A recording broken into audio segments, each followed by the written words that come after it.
If you watched last week's Aldi grocery haul, then you already saw everything that I picked up for $135. In this video, I'm going to show you how I turned those groceries into 7 full meals for my family of 5. Some of these meals came together in just a few minutes while others took a little more time. And one of them was enough to last us for 2 days. So if you are looking for budget-friendly meal ideas or just simple ways to make your grocery budget go further, this video is for you. If you saw my meal prep video, then you already know that Sundays are my prep days, and cantaloupe is our fruit of choice for the first half of the week because honestly, I already know that it is not going to make it past Wednesday. Now, this cantaloupe was only $1.99, and for a family of 5, that's a pretty good deal, especially since they are not quite in season yet. Now, I've learned that if I meal prep fruit and vegetables ahead of time,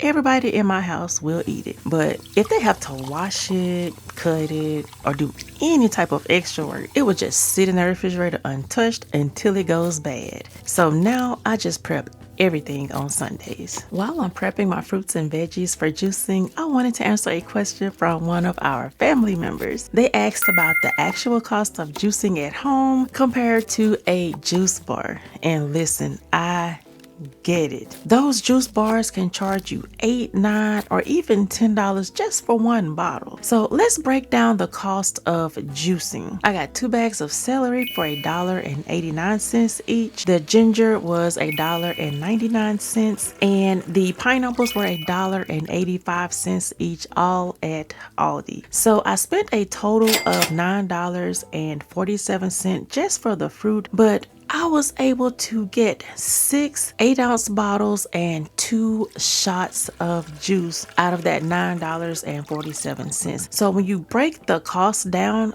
it's about $1.57 per bottle, which is much cheaper than one bottle of juice that you would get at any juice bar. Now, if anyone wants to know about the specific juicer that I used, I've got a full review and we'll link the video in the description box. Y'all, the most satisfying part to me is pouring the juices into these bottles. And if you're wondering about these, I got them off of Amazon a few years ago. It's later in the day, and now it's time to start on Sunday dinner. We are having herbed butter pork chops, candied yams, sweet peas, and for dessert, my daughter is making an apple pie. Now, we hadn't had pork chops in months, and that's because they are too expensive. The last time I checked, a small pack of pork chops were about $9, and that is way more than what I was willing to pay. So when I saw them at Aldi for $6.75, I went ahead and grabbed it. It felt so good to finally be able to put a meal back on the table that we hadn't enjoyed in a long time. Now, these sweet potatoes were one of the best deals in this haul. I paid just $1.99 for a 3-pound bag, which is almost half the price of what I would have paid at Walmart, where the same size bag was around $3.92. When you're trying to feed your family on a budget, little price differences like that really add up. Did you know that there is something special about teaching your kids how to cook? At first, it may seem like it takes longer to explain each step, answer questions, but moments like these are about so much more than just making dessert. Today, my daughter is making an apple pie, and I'm walking her through the process one step at a time. You know, as parents, we spend so much time trying to prepare our kids for the future, and knowing how to cook is one of those life skills that will carry them long after they leave home. Now, one day she'll be in her own kitchen making this same pie for her family, and I hope she'll remember these moments that we share together. Because what she's learning today isn't just how to mix apples and spices. She's also learning confidence, she's learning independence, and she's learning that some of the best conversations happen side by side in the kitchen. And for me, these are the moments that matter most. Yes, we're making an apple pie, but we're also creating memories that I know will last far longer than any dessert ever will. I honestly believe that when kids learn how to cook, they see the time and effort that goes into preparing a meal, and it creates a deeper appreciation for food. After an afternoon of cooking, teaching, and spending time together, Sunday dinner was ready.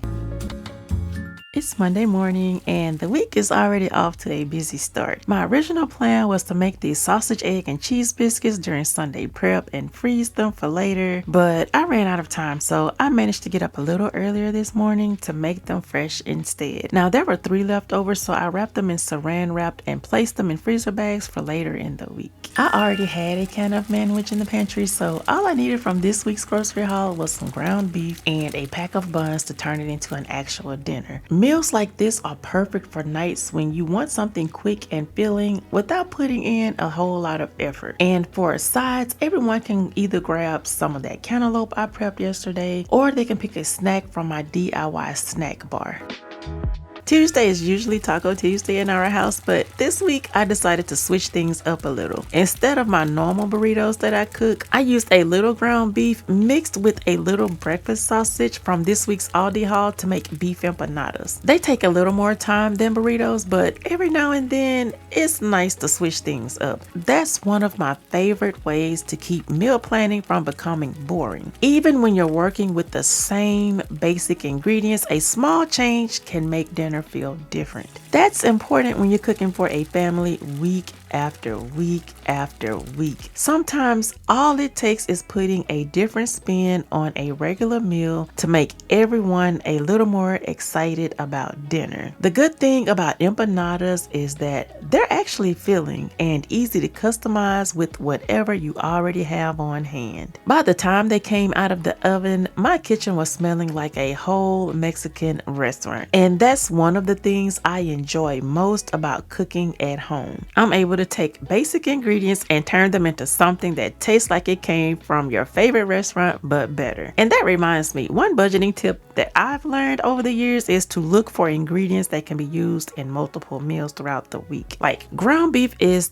a perfect example because with 1 pack, I was able to make sloppy joes, these beef empanadas, and spaghetti later in the week. And that's with adding breakfast sausage to make the meals more filling. And to be honest, that's really the key to making your grocery budget go further. It's not always about buying more food. Sometimes it's about getting creative with the ingredients that you already have. While my husband and boys were enjoying the empanadas, I decided to make myself a protein bowl. This is all layered. On the bottom, I have taco meat and roasted sweet potatoes, then topped it with kale, avocado, cilantro, green onions, and cottage cheese. And to finish it off, I drizzle a little of that Mike's Chipotle honey sauce all over the top. Y'all, this was so good. It's packed with fiber and protein, and it kept me full for hours. It is midweek, y'all, and I can officially see the weekend from here. Today I thought I was making spaghetti, but it ended up being a ziti penne combination instead. I had 2 open boxes of pasta sitting in the pantry, and rather than letting them sit there until they went stale, I decided to use them both up in one meal. That is one of my favorite ways to cut down on food waste. If you have small amounts of similar ingredients, there is no good reason to not combine them. Now, when it came to making this dish, I used the exact same ingredients I normally would for spaghetti. The only thing that changed was the shape of the pasta. And if you watched my Sunday meal prep video, then you already know I washed and chopped my vegetables ahead of time, and I stored them in freezer bags. Doing a little prep earlier in the week makes meals like this come together so much faster, especially on those midweek evenings when the gas tank is low. We're officially over the hump, and this Aldi haul has covered breakfast,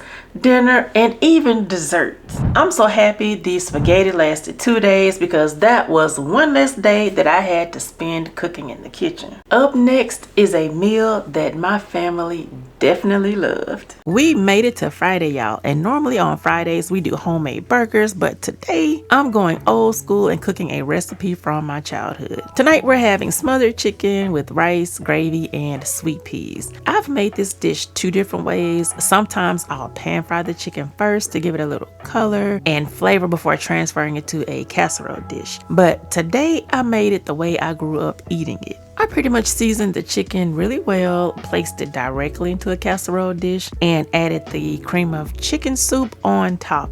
For the seasoning, I don't hold anything back. I used salt, pepper, Creole seasoning, onion powder, garlic powder, adobo seasoning, chili powder, and smoked paprika. Now, once the chicken was finished, my parents would always add a dash of hot sauce to theirs. I still do that, but I add other stuff to mine as well. It's the weekend, y'all, and today we're having barbecue chicken legs, stuffing, and corn. This is a family favorite. I forgot to mention that after the sausage, egg, and cheese biscuits, we had pumpkin bread for breakfast for the rest of the week. I made 2 loaves, and that usually lasts us about 2 weeks, especially when paired with oatmeal. So pretty much throughout the week, everyone had different breakfast options to choose from. I know a while back, someone asked, what do we do for lunch? And to be honest, we don't really eat a traditional lunch at home. Now, the kids do eat lunch at school, and for me and Jordan, our stomachs usually won't let us eat much after breakfast. Instead, we tend to snack on things like Greek yogurt or fruit, nuts, or we'll have a protein shake. From Sunday's herb butter pork chops, sweet peas, candy yams, and homemade apple pie, to Saturday's oven barbecue chicken, stuffing, and corn. Every meal you saw this week came from that $135